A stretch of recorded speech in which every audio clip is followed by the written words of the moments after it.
자, 오늘도 말씀을 통해서 같이 함께 은혜를 나누도록 하겠습니다. 계속되는 그 말씀이 되겠습니다. 38장의 말씀부터 이제 41장까지의 말씀이 하나님께서 드디어 마침내 침묵을 깨시고 욥에게 그리고 세 친구들에게 우리들에게 답변해 주시는 말씀이 됩니다.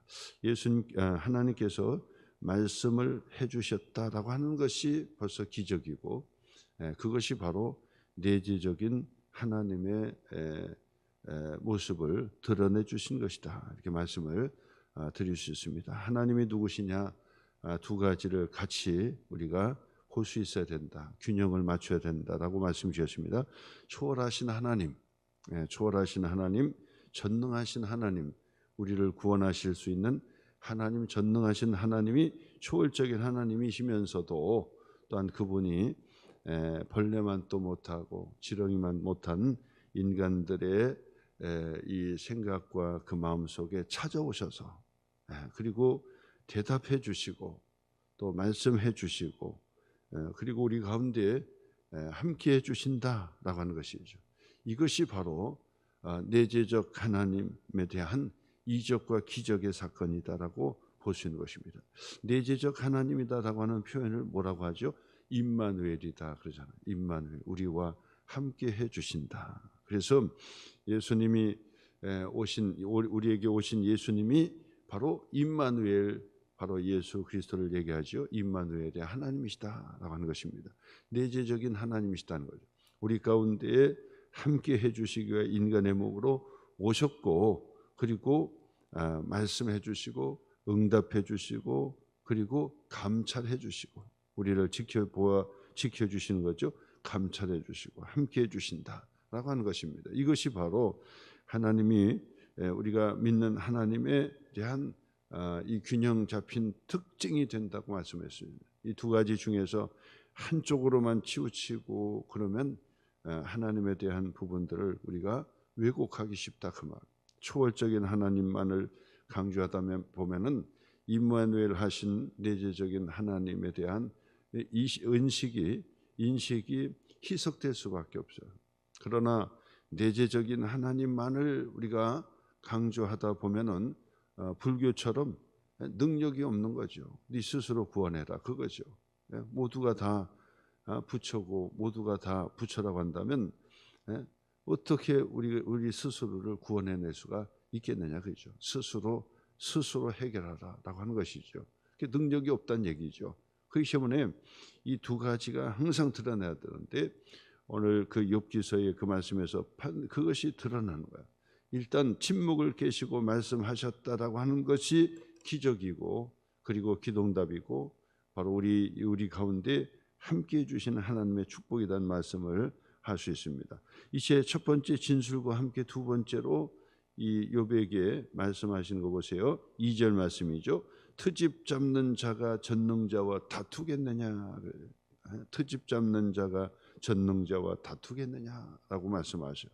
하나님을 탓하는 자는 대답할지니라. 그래 한번 대답해 봐라. 그렇게 지금 말씀하시는 거죠. 그랬더니 욥이 첫 번째로 대답하는데 할 말을 하지 못하는 것이죠. 욥이 여호와께 대답하여 이르되 보소서, 표시해 보세요. 3절, 4절, 5절입니다.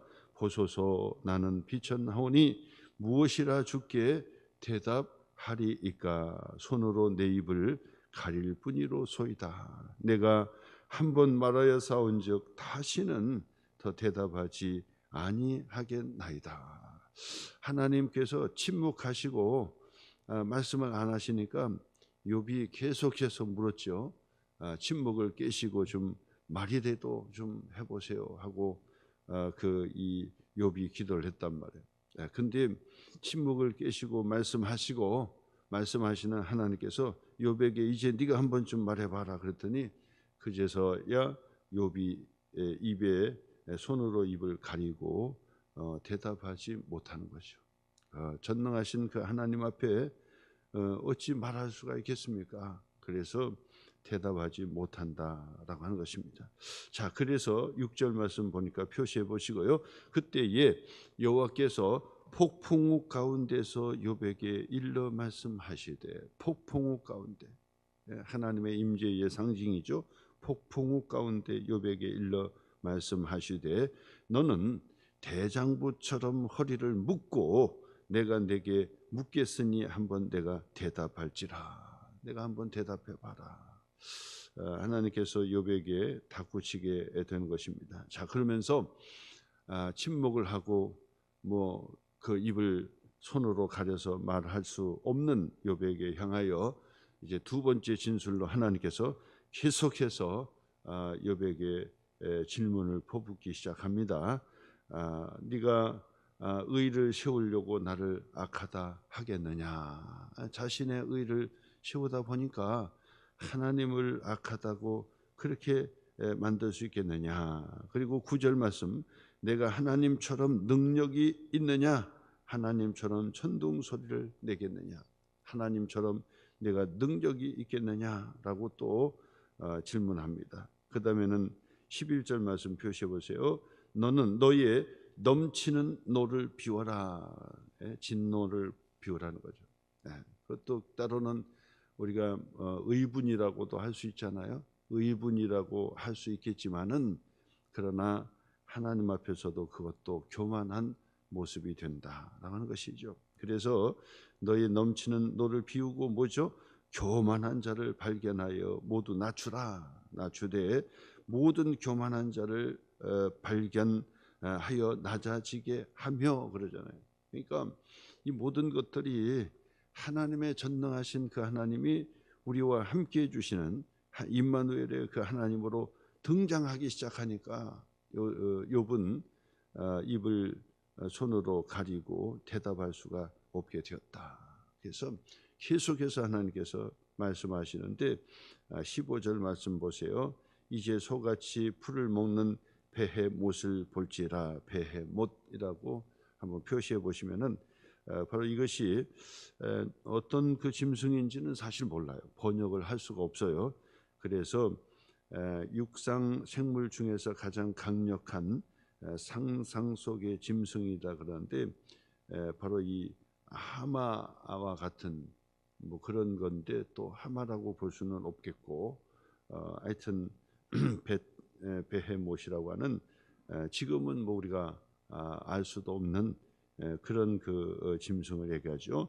그 베헤못이 최고의 육상의 그 이 생물 중에서, 동물 중에서 최고라고 얘기하는데, 으뜸이라고 얘기하죠.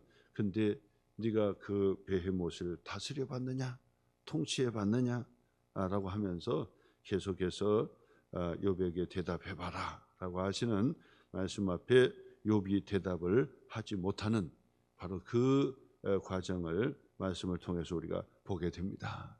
오늘도 다시 한번 이 말씀을 다시 한번 새기시면서 우리에게 말씀해 주시는 하나님이 기적이요, 그의 독생자 예수님을 세상에 보내주신 것이 기적이다. 그 말, 기적이다.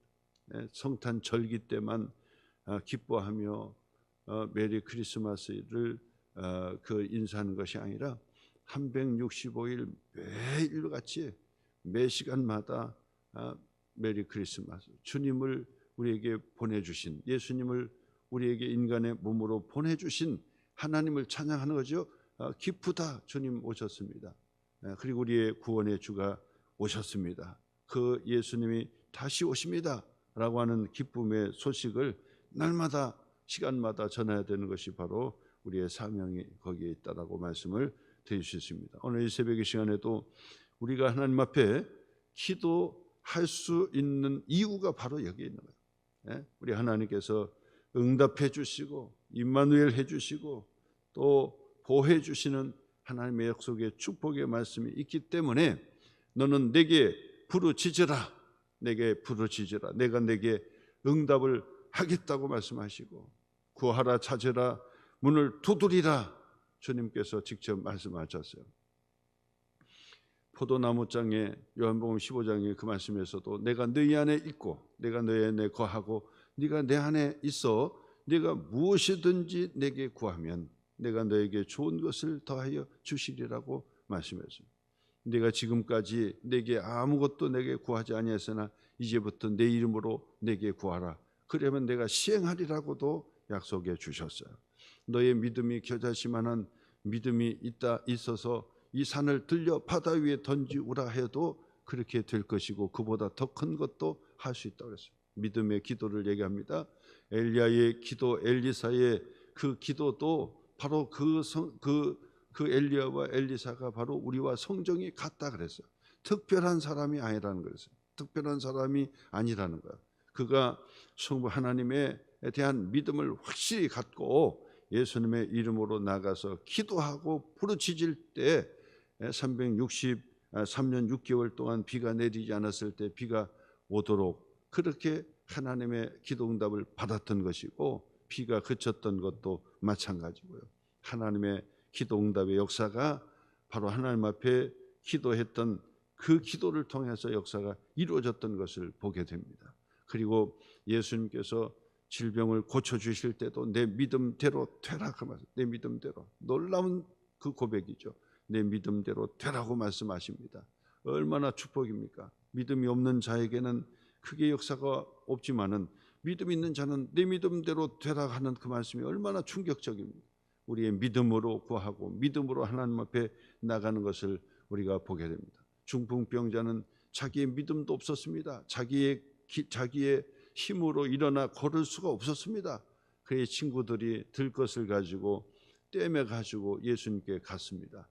예수님께 갔을 때 예수님을 앞에서 만날 수도 없었고 안수기도 해달라고 부탁도 할 수가 없었습니다. 왜냐하면 사람들이 너무 많이 모였기 때문에 그 길로 갈 수가 없었어요. 그런데 그들이 믿음이 있고 생각을 바꾸게 되니까 기회가 찾아 뒤로 돌아서 예수님께서 앉아 계신 그 바로 천장에 기와장을 전부 다 걷어내고 위에서 친구들이 들 것으로 중풍병자를 예수님 앞으로 내렸던 겁니다. 얼마나 기발한 그런 그 아이디어였습니까? 그냥 천장을 뚫고 그것을 내렸어요. 그랬을 때 예수님께서 하신 말씀이요. 그 누워있는 중풍병자의 믿음을 보는 것이 아니라 바로 천장을 뚫고 들 것을 내렸던 그 친구들의 믿음을 보시고 바로 이 중풍병자에게 명하여 일어나 걸으라고 해서 고쳐주신 것을 보게 됩니다. 우리가 볼 때는 내 믿음대로 내가 고침을 받을 수 있지만은 다른 사람의 믿음으로 중보기도로 내가 고침을 받을 수도 있다는 사실을 우리에게 가르쳐 주는 거예요. 그렇기 때문에 믿음이 있어 함께 기도하고 하나님 앞에 간구하면 전능하신 우리 하나님께서 임마누엘로 응답해 주시고 또 관여해 주시고 하나님 보실 때는 아무것도 아닌 시시콜콜한 것 같이 보이지만은 그러나 하나님께서는 그것을 소중하게 보시고 또 하나도 땅에 떨어지지 않고 열매 맺는 하나님의 축복의 역사를 우리에게 보여주신다라고 하는 말씀이죠. 그것이 바로 우리가 기도해야 되는 이유가 되는 것이고 우리가 실망하지 않고 하나님 앞에 부르짖는 기도의 이유가 바로 여기에 있는 것입니다. 얼마나 기적적입니까? 우리의 기도를 들어주시고 전능하신 하나님께서 우리와 함께 해주신다는 말씀이죠. 대답해봐라, 대답해보라고 욥에게 자꾸 닥치는 그 말씀처럼 우리에게도 계속해서 찾아오셔서 말씀합니다. 내가 내 이름으로 아직까지 구하지 아니했으나 내 이름으로 구하라, 내 이름으로 구하라, 내가 시행하리라. 구하라, 찾으라, 문을 두드리라고 말씀하시는 주님의 그 말씀을 여러분 다시 한번 듣는 시간이 되기를 바라요. 그래서 그 약속의 말씀 붙들고 다시 한번 기도하시고 기도의 제목도 써서 헌금 앞에 넣어보시고 하나님 앞에 기도해서 작정해서 기도 응답을 간증하시고 또 하나님을 높이시는 저와 여러분 모두가 되시기를 주님의 이름으로 축복합니다.